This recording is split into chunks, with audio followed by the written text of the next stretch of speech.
Good morning mga kapatid.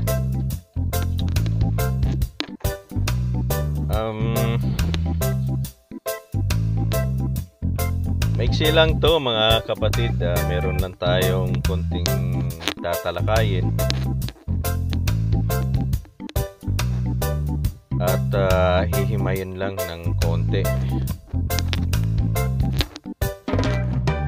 Kung maalala nyo mga kapatid, merong peace rally sa Maisog doon sa Tagum mga kapatid, na ang akala ng marami o ang akala nila, iniisip nila na mapapantayan nila yung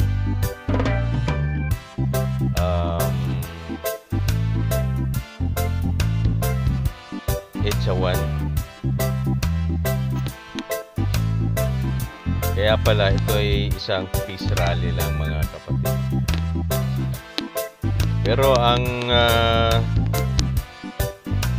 mga nagsalita po doon sa stage nila, siyempre mga politiko,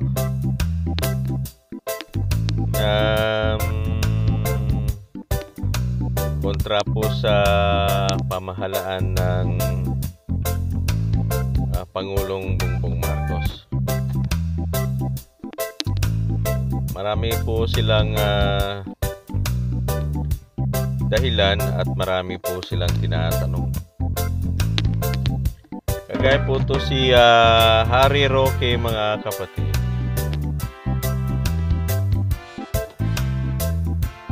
Nagsisentimento siya.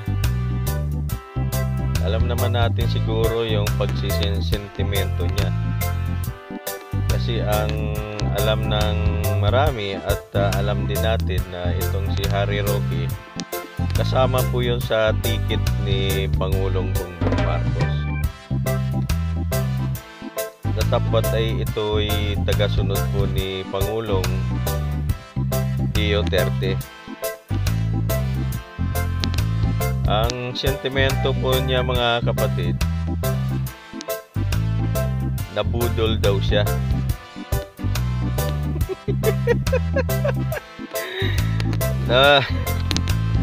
Nakakatuwa mga kapatid, kasi dapat nga ang taong bayan ang nabudol. Kasi kung nanalo po siya sa eleksyon, edi kalaban pala siya ni BBM. At lumabas naman ang katotohanan. Kaya naging kalaban siya ngayon ni BBM.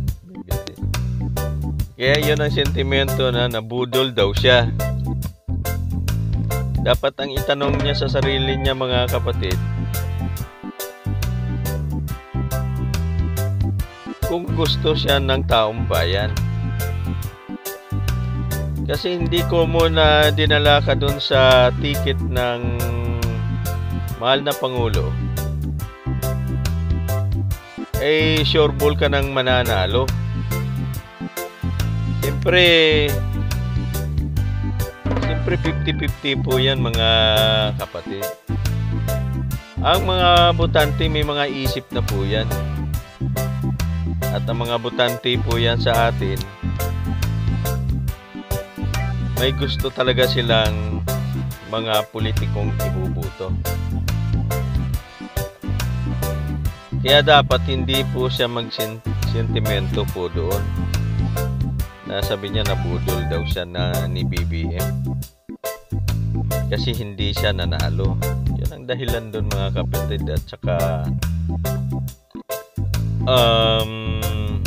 may isang bagay pa na natanggal sa trabaho ang mahal niya sa buhay doon sa, iwan lang natin kung natanggal o talagang pinalitan. Kaya yun ang sentimento niya. Alam nyo na yan mga kapatid. Ngayon, nung umakyat po si Pangulong Duterte, may dala-dala po siyang papel.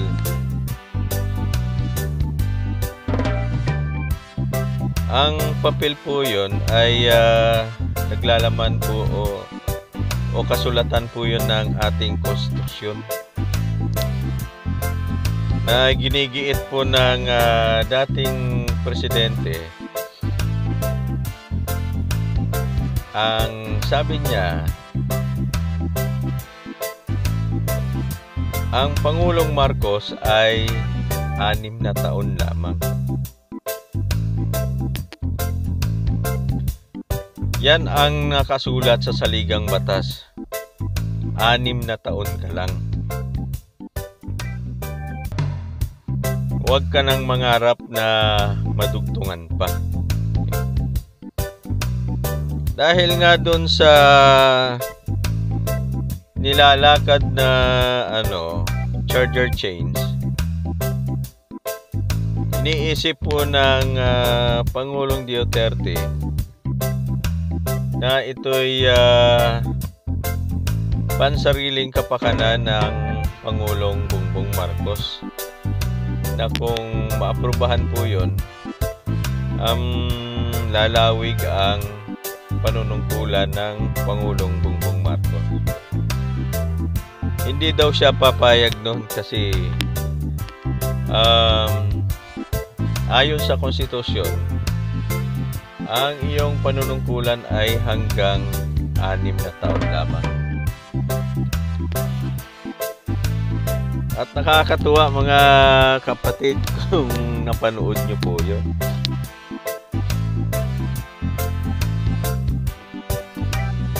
Kung sakali man daw maaprubahan po yung charger change,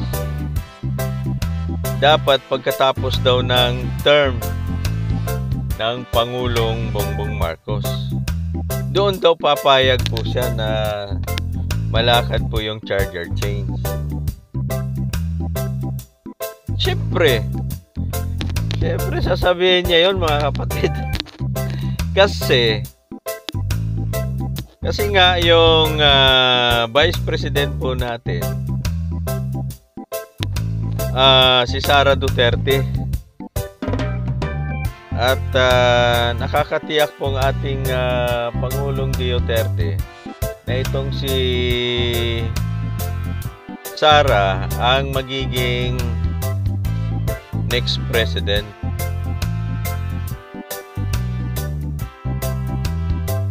Yun kung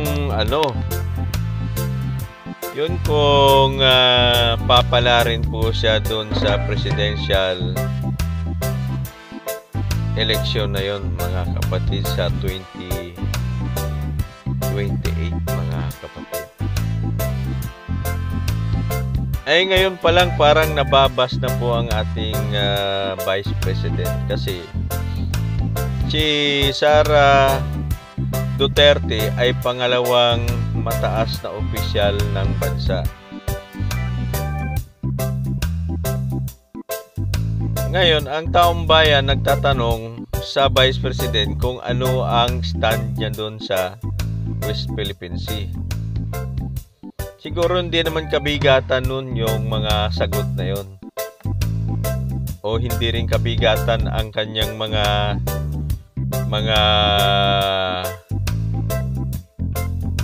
kasagutan o kahit pahapyaw lamang.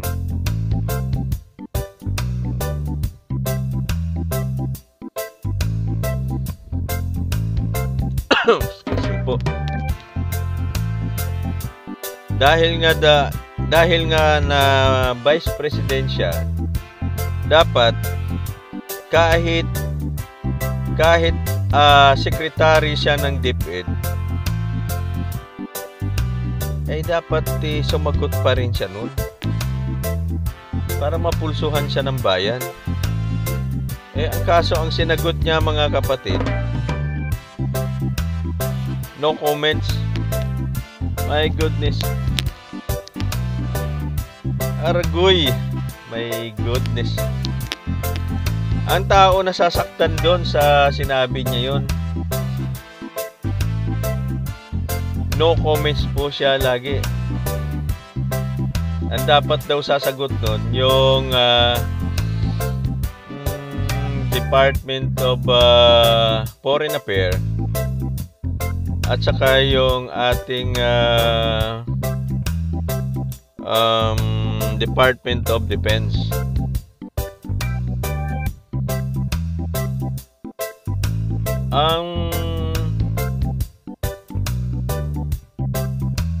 Siyempre, may katotohanan din yun. Pero mataas kasi siya na opisyal, pangalawa po siya. Vice President po siya. Kahit doon sa salitang pahapyaw lang, malaman ng taong bayan kung anong stand niya doon.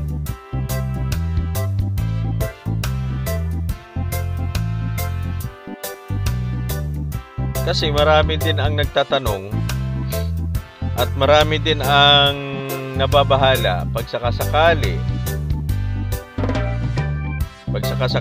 si Vice President Sara Duterte ang mananalo sa sunod na eleksyon. Ang usap-usapan po yan sa labas, sa kanto, sa kainan, o sa anong lugar man, baka gawin niya rin ang ginawa ng kanyang ama. Abay, yun ay hindi kagandahan yun sa isang tatakbo na susunod na pangulo ng bansa. Doon pa lang mga kababayan, nabutasan na po ang ating Vice President.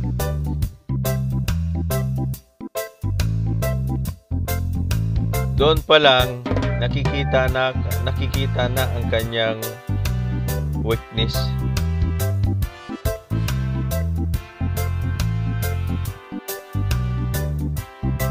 Nakatulad ng kanyang ama na hindi naipagtanggol ang kasarinlan ng ating bansa. Baka ganun din ang mangyari sa sunod na presidential election kung sakaling manalo siya. Baka ang ating kasarinlan lalong matuluyan, mga kapatid. Diba? Kaya maraming nababahala po doon.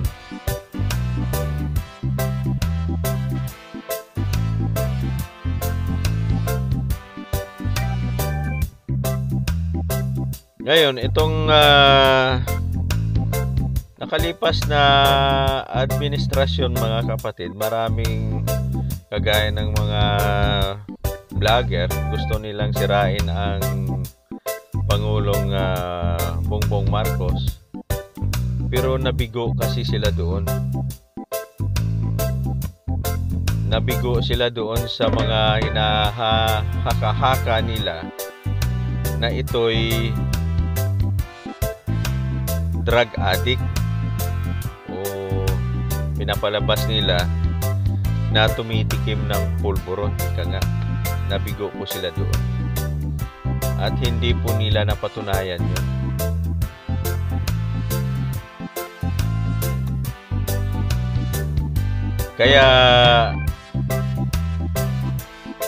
Kaya nagrarally sila ngayon, mga kapatid, kasi parang ang iniisip nila, bababain ang ating Pangulo. Pero malabo po yan sa panahon ngayon.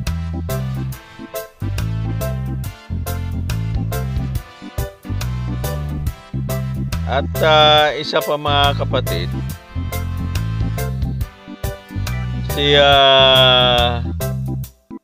Pantaleon Alvarez, umakyat din siya. Siguro walang tulog siguro yung ano na yun, yung tao na yun. Kasi parang wala siya sa kondisyon, mga kapatid. Mukat na sasabihin mo na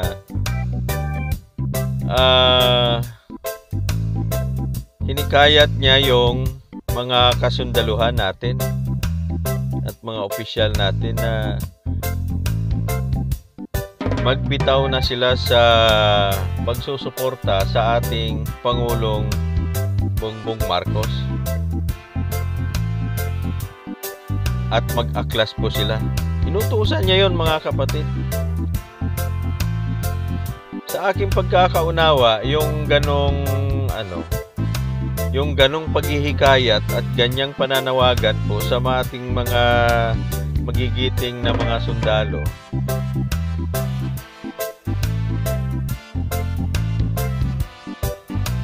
may kaakibat po yan na kaso. Yun.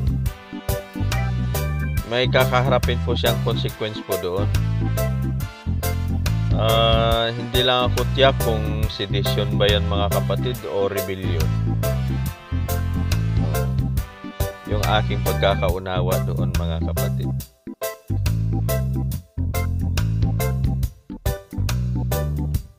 Ang maari lang ang magpatawag po sa kanya, yan po si Gibo. Si Secretary Gibo lang po ang pwedeng magpatawag po sa kanya para maimbestigahan po siya sa ganung panawagan.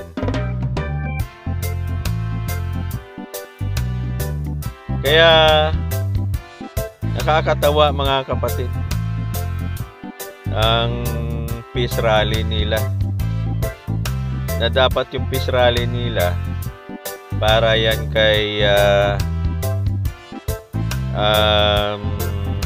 Pastor Kibuloy, pero hindi. Ang peace rally nila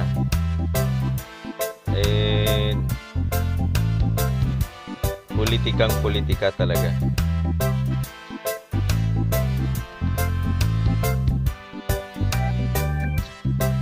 At maiba tayo, mga kapatid. Congratulations pala dun sa ating Pangulong Bongbong Marcos.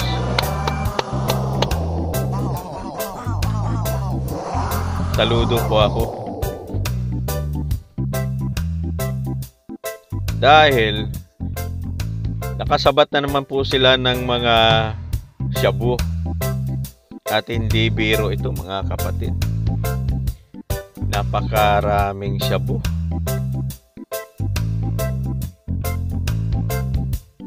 Ang sabi ng Pangulo, 1.8 tons. Pero ang estimated lang po yun. Pero ang sabi, 2 tons na shabu daw yan. 2 tinulaan na. Seryoso, kalaking pera nun. Bilyon. Ang laking pera. Saan kaya galing yung shabu na yan? Ba't ganun karami? Hindi biro po yun. Ilang milyong tao na po yan ang malululong doon kung sakasakaling na i-distribute yun, mga kapatid. Hindi biro yun. So, salamat naman sa magigiting nating mga kapulisan at saka sa PDEA. Natrap po nila yan sa isang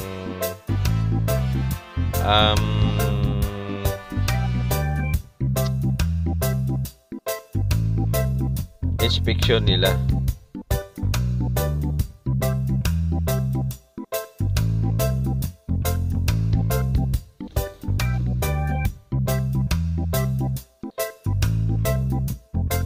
Yun ang sinasabi ng presidente noon. Ang sabi niya, ang tanong sa kanya, yung drug war ba ng Pangulong Duterte ay ipagpatuloy niya? Sabi niya, oo. pagpatuloy ko yung drug war sa aking pamahalaan, pero hindi sa ganong sistema.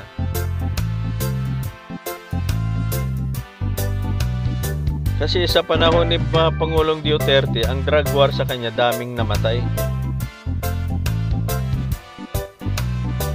Mga karamihan, mga addict ang namatay. Walang drug lord doon. Ngayon, itong pagkahuli ng maraming shabu na to, walang namatay kahit isa. Pero meron silang nasabat.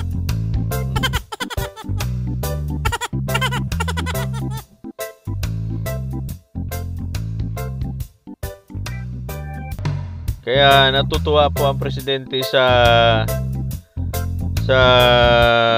nangyari na yon.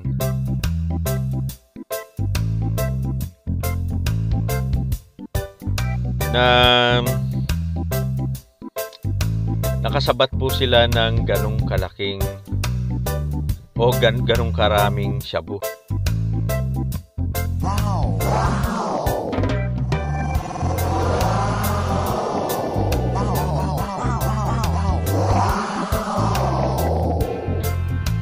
Hanggang sa muli. At huwag kalimutan mag-like, share at mag-subscribe.